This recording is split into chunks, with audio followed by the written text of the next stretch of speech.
obligations end, or when your obligations don't end, as far as, who you're dealing with. And, we were talking about the role of the realtor, a few decades ago, being that of a salesperson. Back in the 90s, buyers actually didn't have agency, and even into the 80s, the only agent was the person representing the seller. Obviously the awareness of the need for consumer protection, government regulation, and all that other kind of stuff brought us to where we are today with, buyer agency and seller agency. Designated agency is relatively new. Designated agency has only been around for about, I think it was 2005 when they rolled out the current structure. And, prior to designated agency, sellers were, they were agent of the brokerage. The brokerage was the agent, represented by a particular individual, but everybody in the brokerage was an agent of the client under contract, the seller. So even if you were, in the office, if I had a listing, anybody else from my office, and not just my office, but even an office that was affiliated with mine, same brokerage, different location, all of those contracts were treated as dual agent contracts, just because we were affiliated with the same brokerage.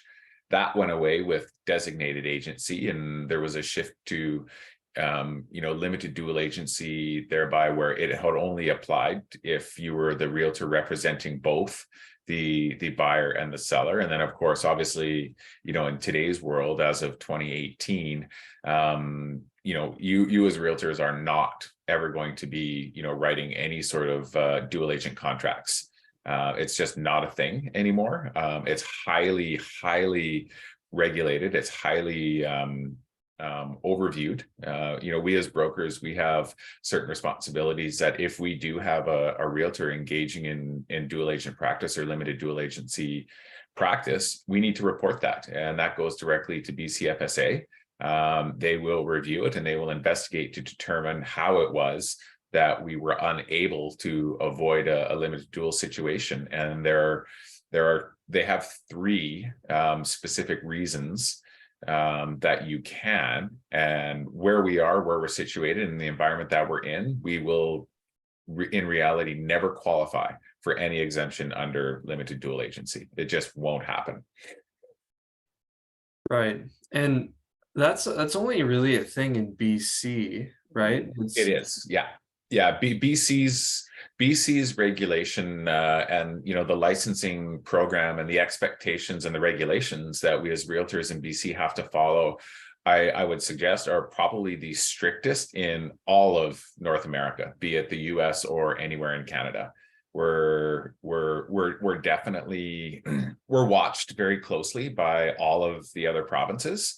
Everybody kind of scratches their head a little bit and wonders how, people practice, and they just can't wrap their heads around it. But in the end, as a profession, I think, well, as frustrating as some of the changes have been, really just, how it's gone, some of the steps that the government has taken, whether you agree with them or don't agree with them, really has sort of laid the groundwork and allowed the profession to really take the role of a profession, as opposed to just a salesperson or a contractor or an industry, for example. And that's really where you hear a lot of leaders in real estate and a lot of associations, the verbiage they use, they always talk about industry. And I'm a firm believer in using the word profession over industry. It's not a common practice, but I really do think it highlights, really what our role has come to in BC, that is far over and above, under regulation or under practice, what you would see across Canada. Yeah, I agree. I think I like the idea of it being a profession instead of just an industry. And when I was like in construction, it's completely the other way. Like, people don't really respect you as a professional whatsoever. Yeah. And from what I've seen so far, this industry it's better.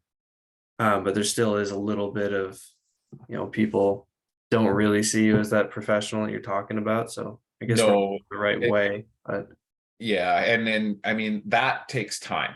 I think there's a biannual or a quarterly review of the general public's overall approval rating of realtors in British Columbia, and it has been steadily increasing. And I think right now, as of last, it's sitting at about maybe 44-45%.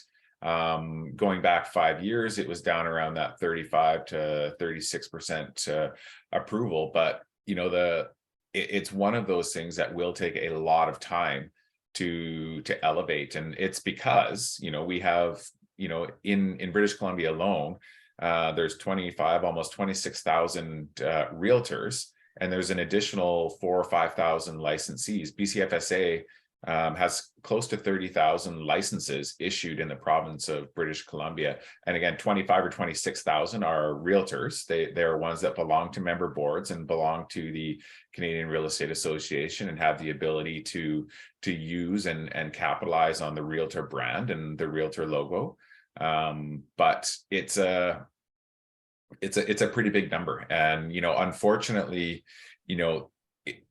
it's definitely a lot harder to enter the realtor profession today than it was even going back 5 or 10 years ago. The barriers to entry were pretty low, and they have been for a long, long time. They are increasing.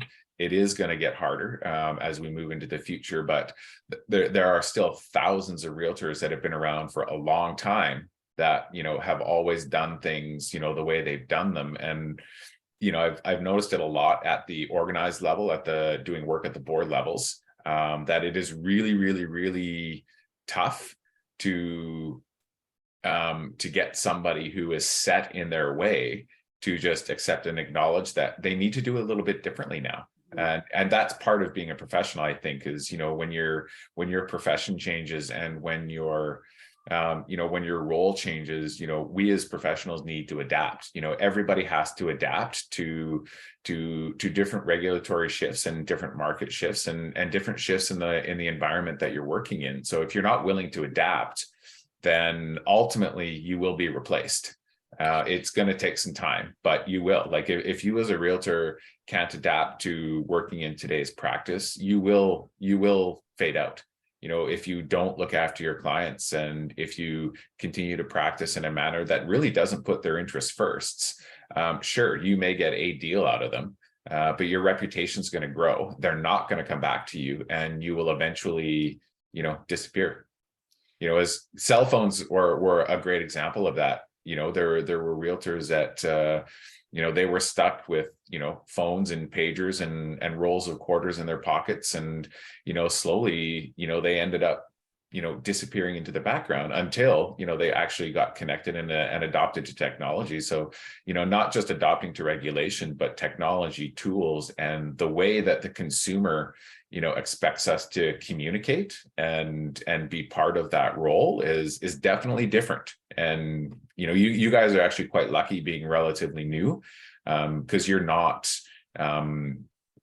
you didn't establish your businesses or practices in a different environment. You're going through training, but you're also coming through a program that's adapted to what's expected of us in today's current market. And having that mindset and just that willingness and understanding that we're going to have to shift, we're going to have to pivot. As realtors, we always do that. We pivot all the time with things that are out of our control. The market shifts, we pivot and we start doing things a little bit differently to keep our businesses up and running, right? So we're constantly having to do it. And if for those that don't do it or that don't adapt, eventually, like I said, they will dwindle away. Yeah. I got a question. Do you think because of like everything that's changing and how people have to adapt so much right now, and then with the market changing and slowing down so much, do you think a lot of realtors are going to start getting out of the business? Yeah. And it's very typical when the market adjusts and sort of takes a turn, in the direction that it has. It happens all the time. You'll notice, that back in 2019, 2020, and even 2021, the number of realtors in the province of British Columbia went through the roof. Statistically, the province at BCREA, we had forecasted, I think, to end 2021 or 2022 with like 23,000 realtors, and we ended up with like 26,000. So the number of people coming into the business, it's the misconception, and it really is misconception, and God, like reality television, and and all those shows about how glorious, how easy it is to make a deal and drive around in Lamborghinis and Porsches and Ferraris, and you have drivers, and it's just this easy business to get into, and it's an easy business to make a lot of money into. And most people, I think the success rate or the longevity rate, every realtor, I think for every 100 realtors that actually get a license, and I think this might be a national statistic, I think it's only about 7% of them are still in the business 5 years down the road. And it really is because they don't establish those long-term goals and those long-term relationships. And part of the discussion, or part of the topic of when your role ends, it's a little bit misleading, because your role never ends with any of your clients, unless they disappear off the face of the earth. You have some fiduciary responsibilities that will carry with you for the rest of your life with the people that you engage with in an agency relationship. According to BCFSA, agency is transactional, and your fiduciary responsibilities that are all outlined there on the the DORT, for example, all of them technically, when the transaction completes, end, except of course for confidentiality. Personal information, confidentiality, that runs inevitable. You will always have the responsibility and the duty to maintain confidentiality of that client. The interesting part there too, over and above, is really in setting yourselves up for long-term successful ongoing businesses, is making sure you always are following up, and whether that's once a year or twice a year, even after you've completed a sale, or especially after you've completed a sale, the goal here is to never let them forget who you are, never let them forget what you do, and really genuinely try to build a friendship out of that relationship. That you want to be somebody that they can go to, somebody that they trust, and somebody that they can seek continued guidance and information from. I can't walk anywhere on the street in Cranbrook or Kimberley and have somebody, pull me aside and, ask me, how's it going? What's happening? Like, they just know that, that's my role, and that's what I do. And, the more time you put in, you will benefit from it down the road. Like, there's no question about it. Keeping these people in your database and keeping them informed, with little drip campaigns or little ad campaigns, little things, like calling and wishing them happy birthdays. All of our clients, we have all their personal information. We know when their birthdays are. We know, how old their kids are. We know if they've started a new job. We know when their identification is going to expire. And I think that's one that I've utilized over the years, and I've mentioned it a few times before, but it's really, the reaction that you get from somebody when you phone them up and say, hey, just checking in. I hope all is well with your place. I hope everything's gone well with the move. I'm hoping you guys are settled in. I was just going through my records and I noticed that your driver's license is about to expire. Just wanted to make sure that, you were aware of that kind of thing. And it's not a, hey, can I sell you something else? Do you want to list your house? It's just a touch point. And it's something that's different. It's something that's unique. It's something that will make them remember who I am. That's a really good idea. It's all those extra little things. Yeah, we have in our files, if we're collecting all of our paperwork properly, which, we are kind of forcing you to do at the brokerage, we have a ton of information that we can use to stay in touch with our clients on. And, even if it's we know when they get keys to the house, so sending them, it doesn't take us long, to really sort of figure out what the current market value of a property is today. We are studying and we are watching the market. So even after a year or after 2 years, sending them hey, how are you? Just thought I'd give you this. This is a revised or an updated CMA on the property that you bought. Here's, roughly what your property is worth. Talk about, some of the good things. And I'm not saying, come list your house with me. I'm just giving you this so that you have an idea of, how your asset has improved over the years, despite what you hear in the media. Even this year, average prices are forecasted year over year to show an increase this year. Despite what you're hearing in the media, like both Vancouver Island, Victoria, they are down, of course, what you hear, but they're down from what the peak of the market was. And the peak of the market was, it was March 2022. It doesn't reflect what happened before that, and it hasn't reflected what's after that. The decrease that you're hearing is from that particular high point, which was a very brief moment in time. Yeah. Right. What do you guys think? On maintaining contact and little campaigns and little things that you can do to keep in touch with your clients. Like it's super important for the longevity and the establishment of a business, that will keep you in the profession 5-10 years down the road. That 5-year turning point is one that's really important. We talk about budgeting and we talk about managing your finances and understanding what your business plan should look like. But that business plan should include, continuing to reach out and contact and, keep people engaged with you and your business. So I mean, in the CRM that we use, I just put in for every contact I have, you put in a follow-up date. Yeah. And you just add it to your calendar, so then it automatically tells you when you need to follow up. And then just every day you look at your follow-ups and you just make sure you do that. And Yeah. the CRM makes it fairly easy. Yeah, totally. Yeah. But ideas on campaigns and stuff like that, like there's the, the driver's license reminder. We've got I think Jen in Cowichan, she does Christmas ornaments, every year, like Remax and realtors in general, over the years, you have fridge magnets and you have keychains, you have customized house keys, all that kind of stuff. Like there's lots of little things you can do. It's like the pen on the table or the fridge magnet on the fridge or that house key. Yeah. If they're still using a key to open their house with smart technology and that kind of stuff. I mean, I don't even know where my house key is, but if I'm every day and I'm locking, if I locked my doors, but if I live in a community where I have to lock my doors or I need to use a key every day, that's an opportunity where you're showing up in their hand and they're looking at you every single day.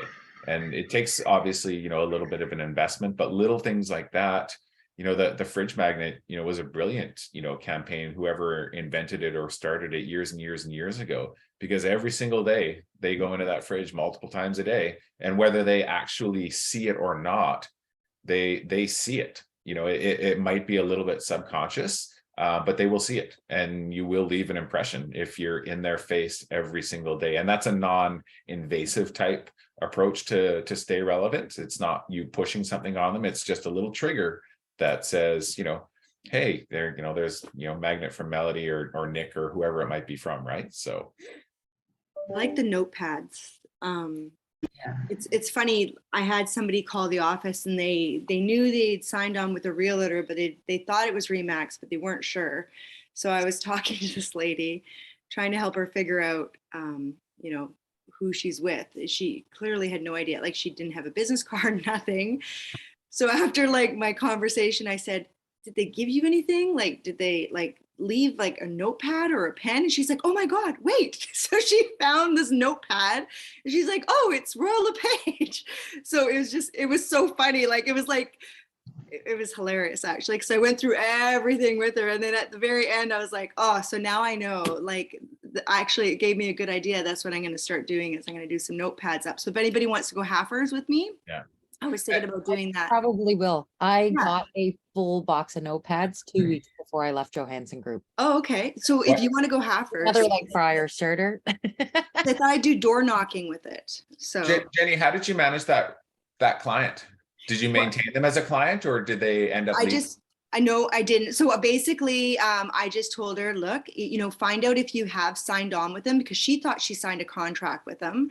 And I said, if you haven't, or if you want to work with me, because she was so impressed, like how patient I was and how I helped her find it. And I just gave her my information and just left it at that. And I haven't heard back, but she was, she was elderly and she was very confused, but, hopefully she does call me back one day. Right. And there's a good point to follow up there and just check to make sure that, everything's going in the right direction for her. Yes. Yeah, that's a good idea. Not necessarily soliciting business, just, we were having a conversation today and I was reminded or whatever, you came up, and I just want to make sure that, you're being looked after. That's a great idea. I'll give her a call again, but it was hilarious. Like she thought she was a 3Max. It was. That doesn't say much for the Royal LePage realtor that. It was so bad. I'm not knocking Royal LePage. I was a Royal LePage hardcore for quite a number of years. So, but it's the individual, obviously, that supposedly is representing them, and and that just speaks volumes. If you're truly representing somebody, they're not going to forget who you are. So that's what I was thinking, actually. Now that you're thinking about it, through the whole process, I thought, this is crazy. Like, she doesn't even have like a package. Like, she thinks she signed on with him. Like, she has nothing. Yeah. So. Well, and honestly, that's what's even a little bit, almost concerning is, any paperwork that you do sign with somebody, you need to make sure that they have copies of it all. Like if you've signed anything, and you keep a copy of it, you need to make sure that client has that information. You're actually breaching, your duties and your responsibilities if you don't provide them with a copy of all the signed paperwork. We have a very, it's fortunate, technology today has allowed us to make sure that they get copies of everything. But a really nice touch point is when a transaction completes, with digital signing, electronic signing, and that kind of stuff, a nice little bundle that you can give to somebody at the completion of a transaction is a folder or a presentation folder that can be customized. It can be typical Remax, or it can be, an office one, or it can be one that you have made up. But here's a copy of all of the paperwork that we have ever gone through in case you need it for anything. You can scan it and send it to them in email, but give them a hard copy of it as just a nice little bundle. It's going to end up in the junk drawer in the kitchen. But every time they open that drawer, guess what they're going to see? Yeah, it's a reminder. That's what they need.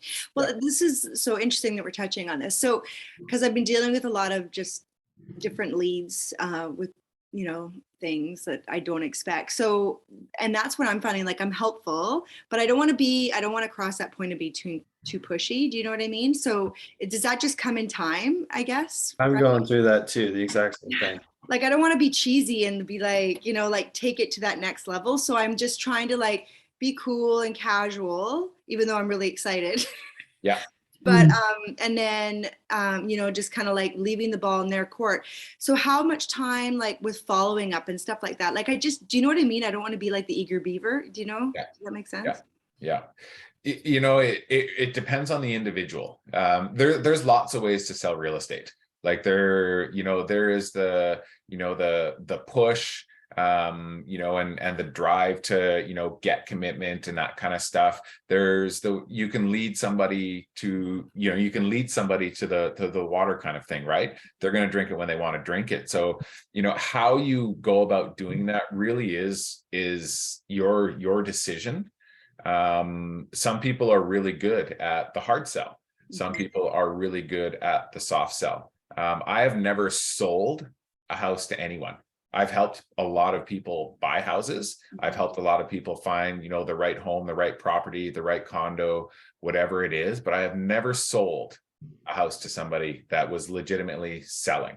We found the right place, and I exercise a lot of patience with them. And I mean, for me, it was fortunate enough that, I was in recognized enough, and I had a strong enough business that, people keep coming back. I still get calls from people who want to list their house in Kimberley, even though I'm, working in Victoria. They know I'm in Victoria, but they know I'm back here on occasion. Like, oh, are you still willing to work here, and that kind of stuff. So, how you get them there really depends on them.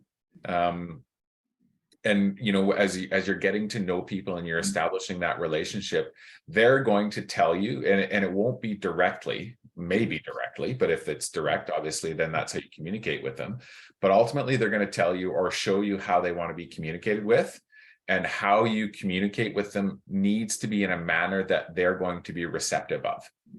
There's a lot of people that will just shut down with, assertiveness or aggressive conversations or pushy conversations. Like some people just say, I don't like pushy. And, if you're pushing that button, then they're going to become disenchanted, and, they may just, start missing your phone calls or forgetting to respond to your emails. And so it really is different, and it really highlights, that initial introduction and that initial interview, and really, how you're going to build that relationship. There's a lot of different personality types out there. And I know a lot of realtors who are salespeople type personalities. They drive and they push, and they have some very successful businesses. I know a lot of realtors on the other end of the spectrum that don't operate that way, that have very good, successful businesses. So, how you operate is going to identify you and your brand and your business and who you are. And, that's what people are going to talk about. They're going to talk about how you managed with them, how you spoke with them, how you guided them, how you got them to where they are. And that's what's going to be, your ticket, and it'll be your brand. Like what type of realtor do you want to be? Right. I just noticed a difference. Like, I've been almost 2 months now. So I notice a real difference in personalities in realtors. Like I see the ones that are like nonchalant, and then I see the ones that are super pushy. Like, do you know what I mean? Like I see, and so I'm like trying to navigate, I'm sure everybody's new here, through, like, you're right. Like, how do you want to be and what fits your style, right? Yeah. Responding. Yeah. So real estate is full of ego. it is just seized with ego. Thank you for saying that. how we as realtors respond to realtors that behave that way, goes a long way too. It's really important. We talked about it. I think Jen, or I'm not sure if you were on the call on Tuesday, but we were talking about that a little bit in the couch and office. But how you respond whenever you're met with somebody like that, you don't know why they're coming that way. You don't know what's causing them to behave that way, but how you respond, you need to think about your client and what their interests are, and decide how to respond appropriately to maximize the benefit for your client. And sometimes you have to stroke an ego. Like, there's no question about it. But the nice thing about that is, if you get to where you want to be, then there's a win for you. There's a little bit of, I just had to, stroke her ego a couple of times and we got everything we wanted. That ego position isn't doing any benefit for whoever they're representing. And that comes, those are the realtors that, that you see their advertising. Look how many houses I've sold, look how great I am, look at my new car, look at all of the great things that I do for me. I've never been a fan of that. I've never been a fan of personally, advertising, accolades or awards or recognitions. The only thing that's really worth advertising is feedback from clients. I don't want to advertise, how many houses I've sold or how much money I've made, because that's not going to get me anywhere in the buyer and seller pool. The number you sell maybe, but what's really important is what your clients and what your circle says about you. So actually, now that you just mentioned that, so is there like a thing, like I just see, because I'm on Instagram with a ton of realtors. Yeah. Do they make up that they're sold all these places and like they're listing all these places, or is it actually happening? Because I just see some of them are just like hammering it out. Do you guys notice that too? Like looking at, and I'm like, what is going on? Like, is there a thing? Like, do people make things up, or is it just, are they really that busy? So if they're making an advertising claim, and if, you know, if any one of us are making an advertising claim, we have to have a qualifying data point that supports that claim. Okay. So oftentimes it's an asterisk or it's small print or something like that. I think a lot of times on social media, it does not make the, you know, make the grade or make the post as far as being compliant advertising. Okay. You know, that's a bit of one, you know, it sometimes washes, sometimes people will get called out on it, but there should be, you know, a qualifying claim. And there are realtors that, you know, in reality, you know, it's probably 20% of the realtors are doing 80% of the business. Okay. And so those that advertise and those that do volumes, they absolutely 100% those claims could be absolutely legitimate. Okay, that's good to know, because I just see some of them, like especially being at Remax now, like the Kickstart, and meeting all the different realtors from, you know, Alberta, Saskatchewan, Kelowna, you know, 100 Mile. So it's just been interesting because I've been going through and just watching what they're doing, and there's some of them that are like I'm like, oh wow, this is crazy, like they're busy, and then other ones are nothing, like not even like one post. Yeah. So yes, people are that busy. And I mean, that's actually, you know, one of the beautiful things about this business is you can grow your business as big as you want to grow it. Can you do 200 transactions a year? Yes, you can. Like if you want to be that busy, you can be that busy if you build your business. Absolutely. Yeah. So just a quick question. So everybody that's in here right now, are they, where is everybody out of? Where is Melody? Are you out of Victoria? Yes. Okay. So and Nick, you're in Victoria too, right? Yeah. So we're just finding, like, I'm really lucky because Jen Pike and Morgan and I, we've kind of joined together, but we're finding, like, to support each other. Like, and I know we're not doing anything until the new year in Victoria, because I want to start coming down to there. Like, is there a way that we could support each other to work through things? Because we're all new here, right? And I just feel like I wish we had something in Central Island, like, you know, like every Monday night, get together, work on web forms, do like role playing, like that type of stuff. Like, is there anything else that we can do to help us? You know what I mean? Like, I just feel like Victoria has it, but up island, like we don't really have much up here, do we? Well, the two teams, like there's a couple of big teams in the office in Victoria. So the Neil Estate Group, which Nick is part of, and then there's the Victoria Homes Group, which is Alex and Dallas's team. They offer, you know, additional stuff, you know, within the group and stuff. I know Nick does a lot of internal training with the Neil Estate Group. There's a lot of work that happens inside the Victoria Homes Group. Yeah. You have, you know, opportunities like this. You know, and reaching out whenever you have a question or a thought. If you want to organize something, you know, reach out. We can definitely do that. You know, maintaining an internal connection and a group within your office to sort of create something like that is absolutely beneficial.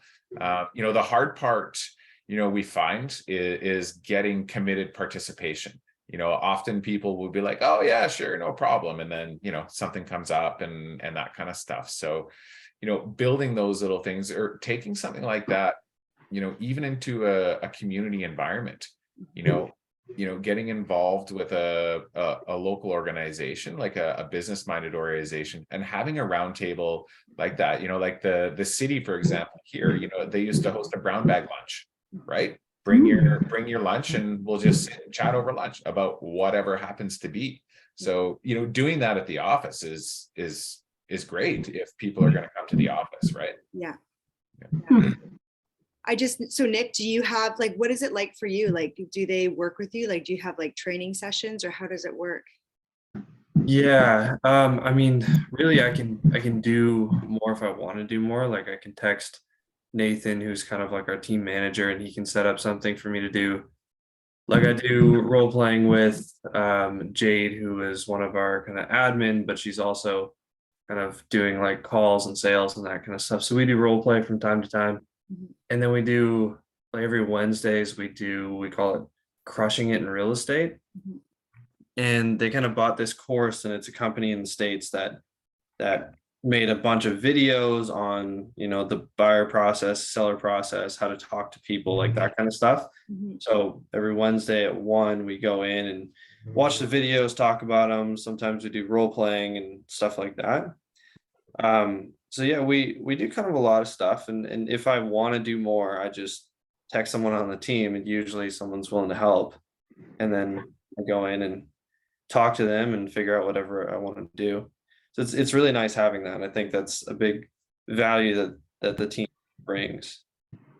That's it. I wish we had a team up here. Like that's what if I'm speaking about my frustrations, like I just feel like in my office, everybody's very senior and they don't really have a lot of time for, you know what I mean? Like Yeah, I'll ask, but it's like, it's just a different vibe, So that's what I'm struggling with, because I'm the type of person I like to learn and know a lot of stuff and be constantly learning and growing. And I just feel like I'm always just doing videos or like the Matrix stuff. And I'm like, I don't really learn that much off of it, to be honest. Right. Mhm. So that's why I was wondering if there's something for us, like, because we're independent, we don't have the option of a team up there, right? Up here. So, Well, I mean, I just text, like, sometimes if I have general questions about real estate, like I just know realtors, like some of them are on my team or some of them are not on the team, just like that kind of know what they're doing. And I text them, and everyone's always super willing to help. yeah. you Well, know? we're lucky. We have a couple like Jen, Pike, and Morgan. There's a few of us, and Allie and Jen are good too, but they're in Lake Cowichan. So we try to go down there every Tuesday, but I just feel like sometimes we're spread out too much. Does that make sense? Like we're spread out. I wish we were like closer together so we can learn from each other more, I think.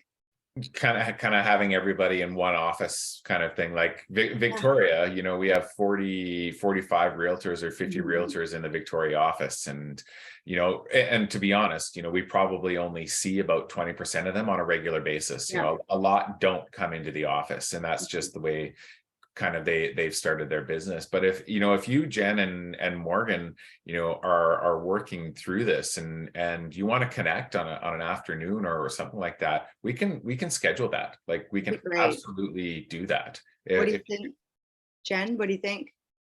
You'll join one of our coffee dates, Darren? Absolutely, I will. Absolutely. Yeah. That's great.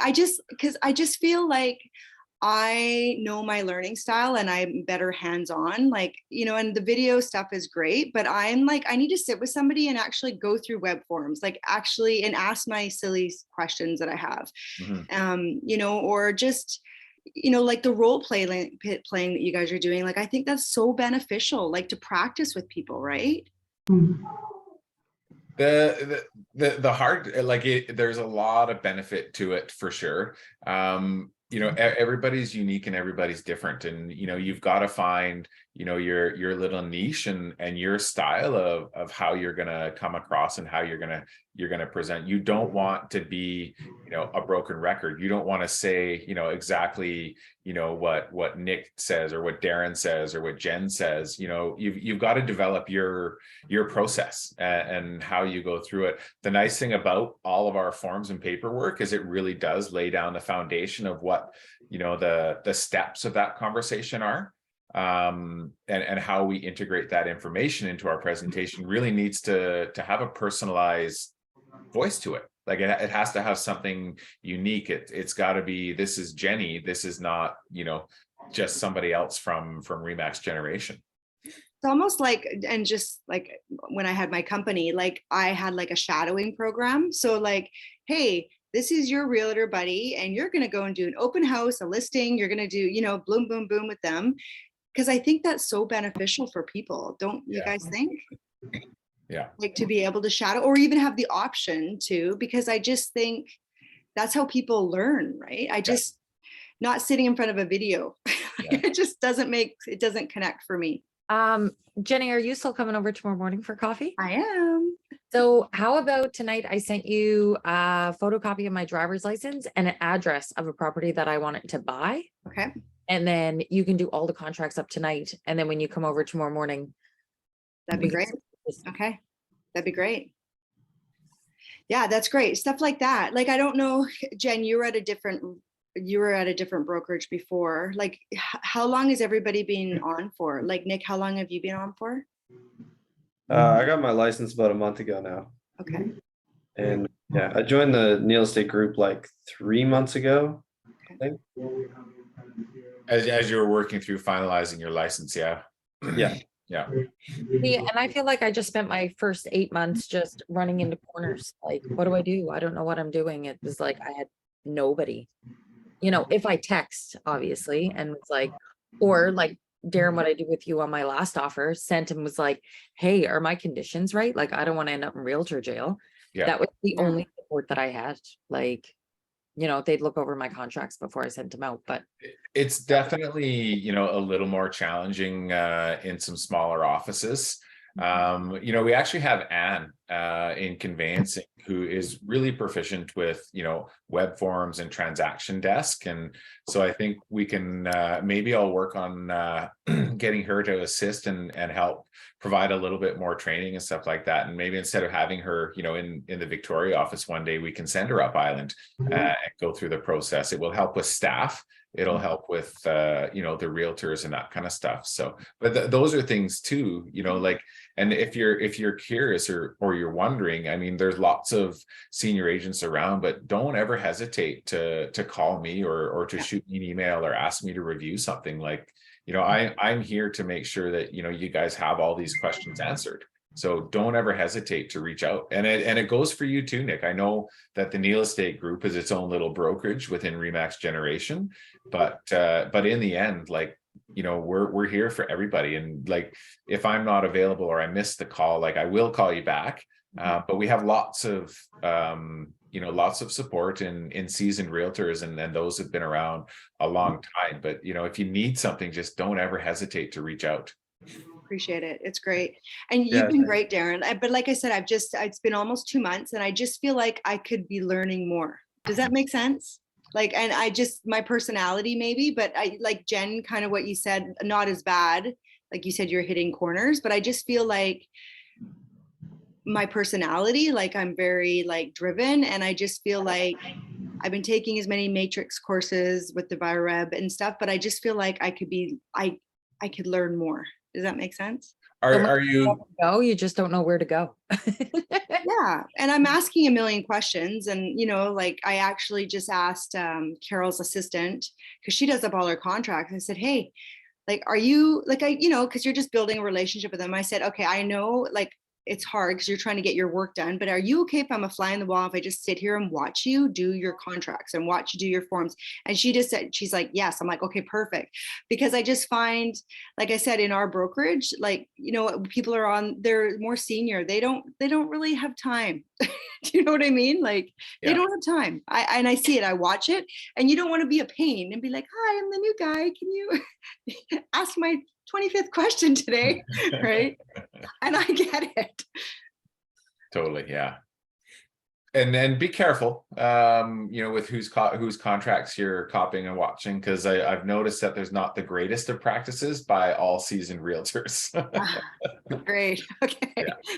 Okay. You know, the simple things, you know, like you know, even just the DORT and the disclosures, for example, you know, there's quite a few different ways that some do practice. And, you know, sometimes when I see it, it's not necessarily the way it should be. So we just want to make sure that, you know, if you're developing these habits, let's make sure that we're developing them the appropriate way so that you will stay out of realtor jail and you won't have to ever answer questions. I have a question totally off topic. I'm going to be listing a property in January. And then I'm also working with a buyer who wants to buy in January. And the property that I'm going to list is like the perfect fit. Do I right away give my buyer away to somebody? No, not necessarily. So So we're actually going to go view the property on like this Thursday. yeah. So you're going to take the buyer there? Yeah. Okay. So How's have that you gonna work? so you will be listed, do you have a contract signed?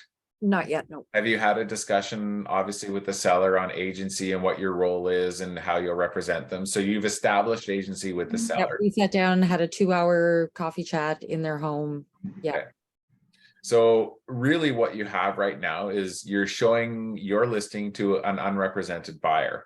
Make sure that the buyer knows that you're limited as to some of the information that you can share about the property because it is confidential and you Yep. do represent the seller, but you can share any and all general public information about the property. Yeah, Like, you just can't advise them on, what to make an offer at or what conditions they want to put in an offer. right, okay. Yeah, but you can have a very, a very comfortable general conversation. Just don't share confidential information, and really that's it. And don't guide them, Yeah. like don't give them any, if they want to make an offer, then you'd be like, okay, and be clear up front. Like, I'm going to take you to the property. I'll tell you everything we can about the property. Please understand, obviously, that I have agency with the seller. So there are some limitations as to what I can share with you. You'll obviously be honest. You'll be open. You'll tell them everything you know about the property.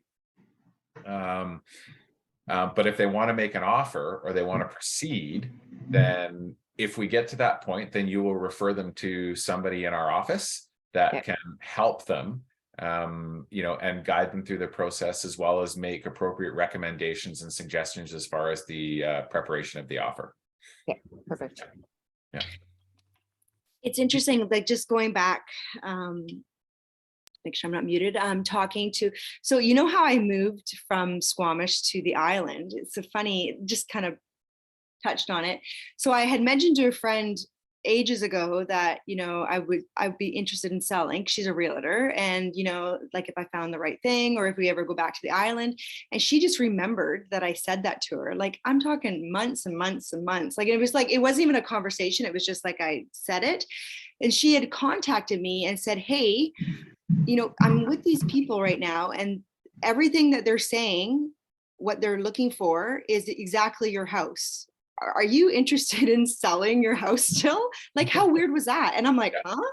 And I was in Prince George with my granddaughter, and I was like, sure, they can come take a look if they want, but I wasn't actively, you know what I mean? Yeah, And so just remembering conversations that you have with people, like that little trigger that it wasn't even a conversation. It was just like I mentioned it months and months ago. And then they came through, they loved it, everything what they wanted, no offer, like everything just went through. And so it's just funny. I find, like, just remembering your conversations in the past that you have with people.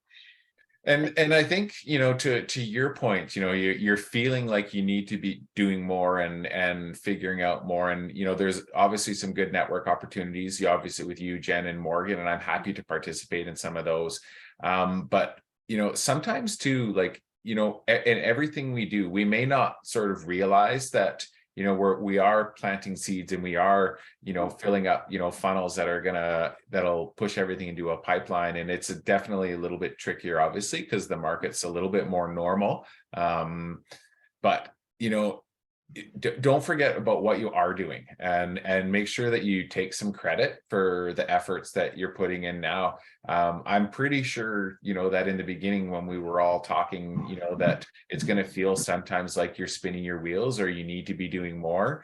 But remember that conversation also, because, everything we're doing is laying the foundation and the groundwork for a long-term business. And so let's recognize that, and let's not get deterred or frustrated by not thinking that we're doing enough. We can always be doing a little bit more. We can always be looking at different education opportunities and different training opportunities and different networking opportunities within the office. Like VIREB, I know, is hosting a bunch of in-person sessions and meet and greets and stuff like that. Those are good things. I'll be actually coming up to Nanaimo for the one on Monday. There's an in-person gathering at the VIREB office there. So, little things like that, and just any opportunity you can get out to engage with other realtors, as well as general members of the public. Like I know there's a lot of you know, the technical tool sides, like the web forms and matrix, you know, we can go through that. Once we start, you know, utilizing that in our practice and we're drafting contracts, and, you know, we need to find something specific. So then we go and we figure out how to get there. You know, the courses are great for, you know, for showing you basic stuff. But the actual, you know, the meat and potatoes of everything that it does is going to come to you when we start actually, you know, utilizing these tools in general practice. You'll figure it out, you'll learn more, and you're going to establish, you know, matrix is great. Everybody uses it a little bit differently. It provides everybody the same information.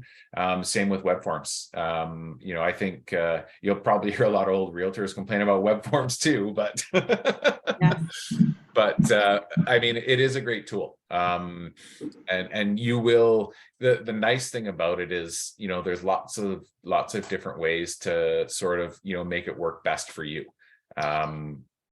It's interesting that you said about, like, that's what I'm focusing on right now, is like getting people to know who I am, because when I left, everybody knows me by my maiden name, not my new last name.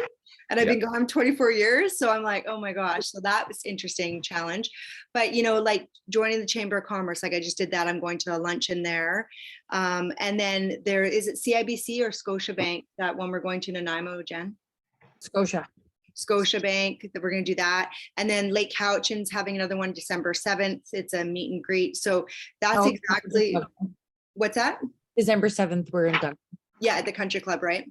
Mhm. Yeah, so just that's what I've been focusing on. And like the food bank, like I met a lady, so I'm going to start working and doing stuff at the food bank, you know, like just networking and getting out there, like you said, right? Yeah. I think that's the main thing right now, especially with how the industry or the market is right now. Yeah. And let's be completely honest, it's normal. You know, like on all honesty, the market that, you know, we've all been practicing in for the last couple of years has been ridiculous. It's not a normal, it wasn't a sustainable pace. And, you know, it was honestly a terrible market to be working in. Like it's just terrible when clients have, you know, appropriate opportunity to, you know, to find and really make sure that, you know, they're investing in the property that they need to invest in, then it's a much better environment to be working in. And it allows us the opportunity really to get to know our clients and make sure that we're looking after them, as opposed to just writing, you know, blank check offers with no conditions. That's exactly, like, I've talked to so many people and they said that when they started a year ago, it's like they feel like they're relearning everything all over. Well, and they probably never even really learned how to write a contract. All they learned to do is fill in the price and get them to sign the back page. Like that's it. It was seriously crazy. Like the 3 Yeah. listings that I have right in a row, it was like for sale sign, 6 days later, it was like, here's all of our offers. Yeah. Which one would you like to pick? Crazy.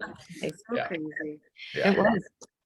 So Darren, like with people, like I'm finding a lot of people are just, they want to buy, but they're concerned about the interest rate and they're thinking that it's going to go down more. Like, so how are you explaining to people? Like, I just would be interested to see how you're explaining, because I'm reading all my stuff and I'm explaining it, but I just would be interesting to hear it from how your perspective. Yeah. So, I mean, the interest rates are probably going to come down a little bit. Are they going to come down to, 2 and 1%? No, not even close. You know, we're at that 5-point level. Are we going to get to 4? Probably 4 something is where they're going to stabilize. Long term, 4% is a good interest rate. Like in the end, it is not a bad place to be. It is a reasonable rate. It's certainly a lot less than what we have seen with historic highs. The urgency to create economic activity and the ability to make buying money or borrowing money cheap really stimulates a lot of activity. And that activity actually is what created the chaos of the marketplace that we're all working out of. Long term, like my grandmother was famous for saying, buy dirt. Like, what's your goal? Is your goal to turn around and sell it tomorrow? No? Okay, good. Then who cares what happens to the interest rates tomorrow? Find your comfort. It's always going to cost you money to borrow money. Let's figure out where your comfort level is. Let's figure out what your budget is. Let's find you the right place and get into the market. Like if you wait to find out if the market's at the bottom, by the time you realize it's at the bottom, you won't know that until 2 months after. And that's what I'm finding with everybody I'm talking to. That's exactly, I'm like, oh my God, like it's so. We already know that the Bank of Canada is going to be lowering interest rates. There may be another bump before they lower them. What that looks like probably won't play out, or we won't see it in general public until mid end or third quarter 2023. But right now, the key thing with all of the data that you're hearing in the media, it's all based on March 2022. And there's a year's worth of market performance before that, and a year's worth of market performance. 9 months worth of market performance after that we need to look at and find out where we are. So first of all, let's provide context to what you're hearing in the media. And second, real estate, you will, if your goal is long-term, let's look long-term. And if your goal is 10 years, what have we seen as far as increased values in 10 years? And also consider the equity. Every mortgage payment you make is going to increase or improve the equity position that you have in your property. So not only are you building value in your home, you're also maximizing the appreciation over time. Pay your own mortgage instead of somebody else's. That's what I said to my son. He just bought in Prince George. I said, this is ridiculous. And Prince George is similar to what Vancouver Island used to be. He's 26. I said, you're ridiculous if you're going to sit there and pay somebody else's mortgage right now when you can buy your own. If you can qualify, always buy. Yeah. Always. You're going to pay more in rent than you will a mortgage payment anyway, typically. Yeah. And you're not going to get any value out of that. Like that's just going into somebody else's pocket. Yeah. Thank you. You're welcome.